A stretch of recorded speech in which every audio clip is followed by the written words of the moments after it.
Good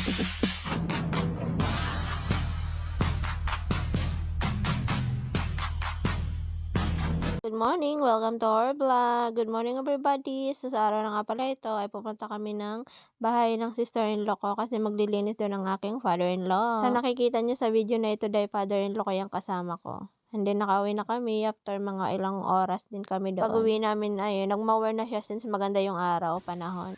Mower. Lights na. Pumpkin. Alas 2 o alas 3. O alas 3 na. 3:30. Hapon. He's doing mower.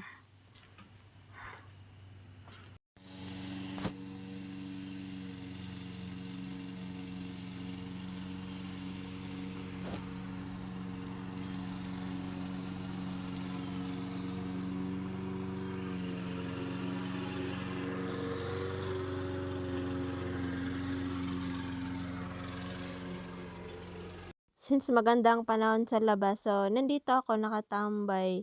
Nanonood lang ako na habang nagmo-mower yung aking father-in-law.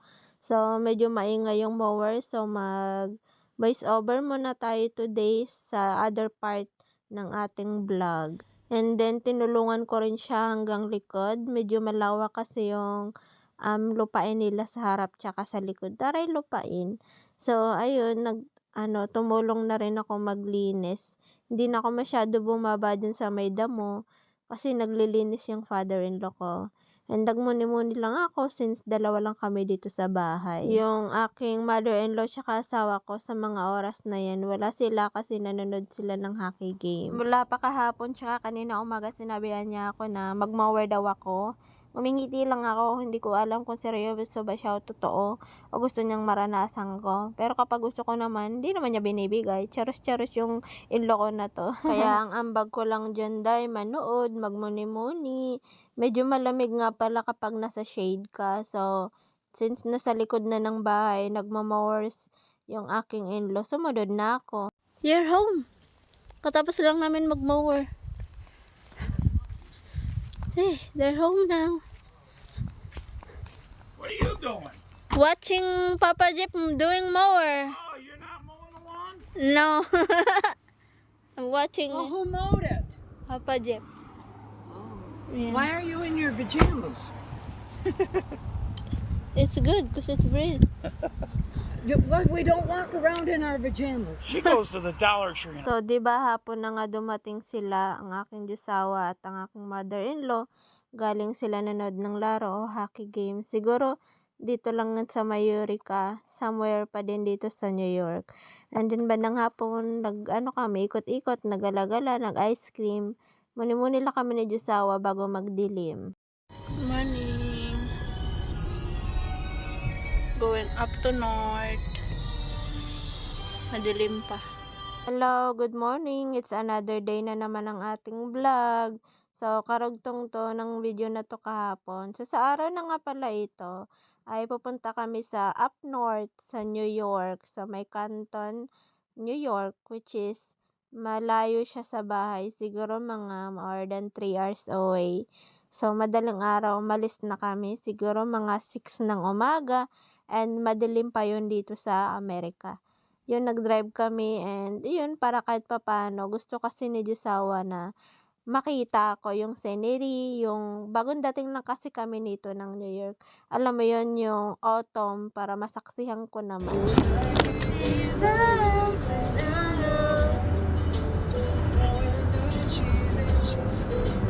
Because there's a water, that's why it's foggy. Paumaga na ng paumaga hanggang sa nag-bright na at lumabas na si Haring Araw. Kaya ito, napakaganda ng nakikita nyo na mga puno. At unti-unti nang lumalabas yung kulay ng puno. Yes, to be your man. A lot of beautiful trees. The Maple Museum.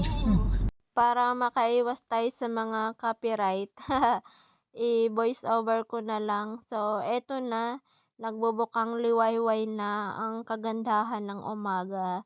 dito sa New York. So nasa daan pa rin kami at napakaganda ng mga forest, up and down kami sa kabundukan. Kasi dumaan kami sa backway, hindi kami sa main road na throughway. So dito dahil sobrang ganda, as in na-inlove talaga ako sa kulay ng mga puno. Kasi ito yung una na nakita ko, na na-experience ko, na nakita ko yung totoong kulay talaga ng autumn o fall season. Sobrang ganda pala talaga kasi ngayon lang ako nakabalik ulit ng New York na iba na naman yung season. Nandito naman ako last year pero late na nga. Wala na yung picking ng apple, wala na yung kulay ng puno, yung mga dahon, nalagas na sila lahat.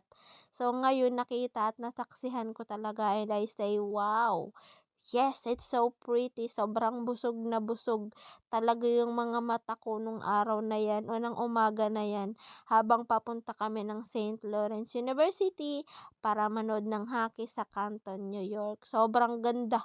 Kung makikita nyo sa personal, talagang day, yung mata ko namumuti talaga siya sa paningin ko sa sobrang ganda ng mga kulay ng mga puno o dahon. Sa pabalik-balik namin dito sa New York, ngayon ko lang talaga na-experience na ganito yung nakikita ko na kulay ng mga puno.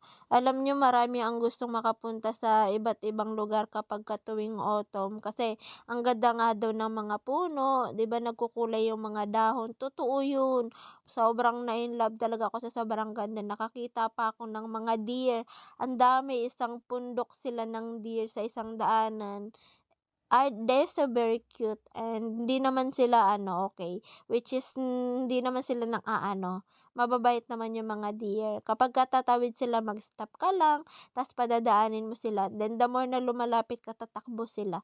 Pero ang cute, at least naranasan na experience ko, nakita ko. Sa season na 'to ng autumn, ang dami kong nakitang deer sa daan dito, sa dinaanan namin papunta. So yung ibang mga clips hindi ko na na-videohan pero ayun, tuwang-tuwa talaga, as in overwhelmed talaga yung heart ko day, nung nakita ko 'to, yung kulay ng puno, kung paano sobrang ganda.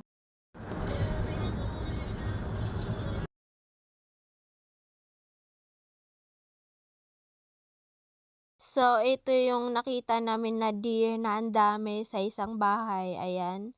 Sama-sama sila. Nadaanan namin yan at sabi ni mister, gusto mo bumalik? So, bumalik kami, lumiko kami ulit, ayan. Kasi sabi ko gusto ko mabidyoan yung mga deer. Sobrang ganda. Ay nako, pag nakita nyo sa personal, nakakatuwa silang tingnan. Lalo na kapag sama-sama. Yes, nakakain naman ako ng deer. Kasi mahilig manghuli ng deer yung anak ng aking sister-in-law. So, yun yung gawain nila, mag-travel at para manghuli ng mga hayop sa kagubatan. With 2 egg, 2 ham, ham and then bread. Nag-order ako ng additional fries. So, nandito na kami sa Canton, New York. Siguro mga 7 or 8 yan ng umaga. Walang araw nung oras na yan dahil siguro bumaba na. Tsaka ang lamig ng araw na yan. So, ayun, kumain kami ng breakfast bago kami pumunta sa venue. At nang nakarating na kami sa venue, ayan, for the aura. Ang ganda ng view at ang nice. Sobrang tahimik at wala pa masyadong tao. So, nagmuni-muni muna ako for the model muna yarn.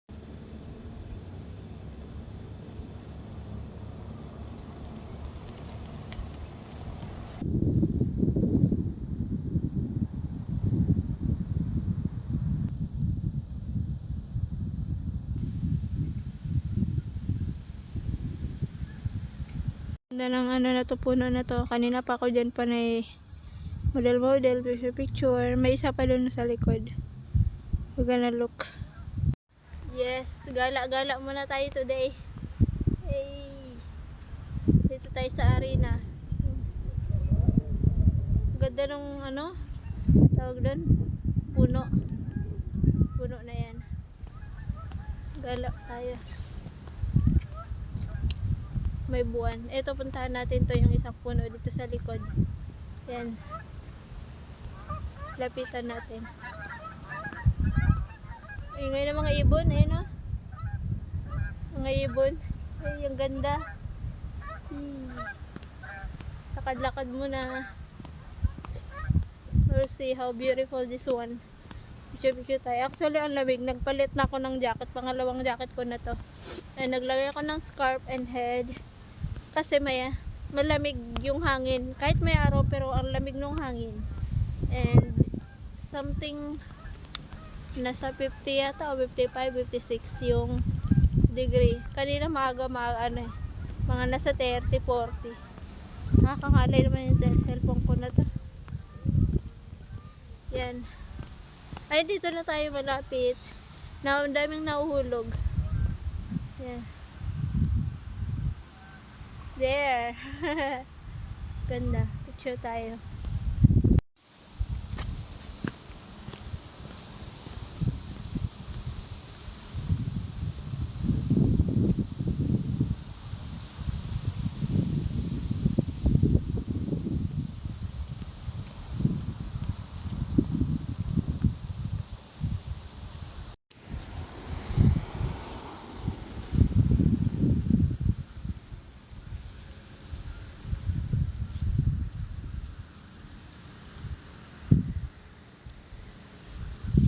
Sa the game now, dito na kami manood ng hockey. Dito kami sa ayan o, St. Lawrence University Appleton Arena in Canton, New York.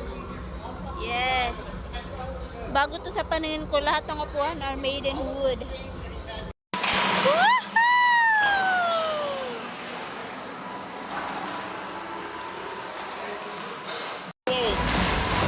Player that died. Look at they all got his name on his back.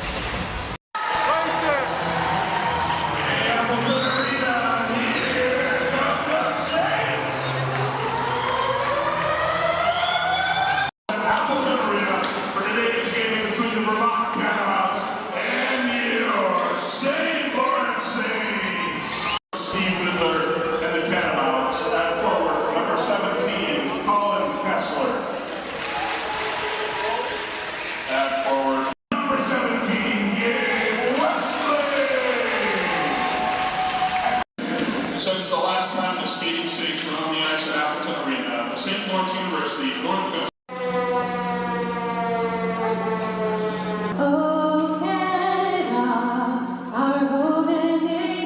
Game start! Yay!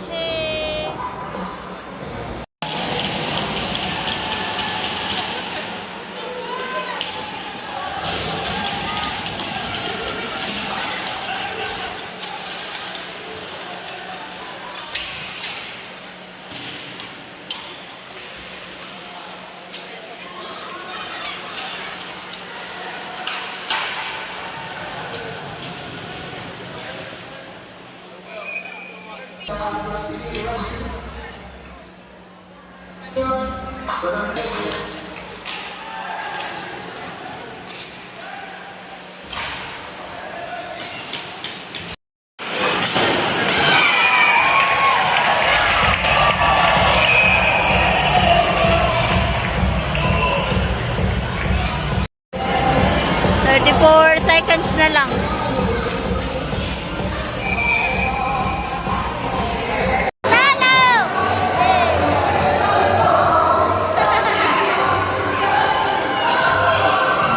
Ayan, tapos na yung laro, pauwi na kami. So, nag-ice cream lang kami nung gabi na yan, and then umuwi na kami sa New York sa aking in-law.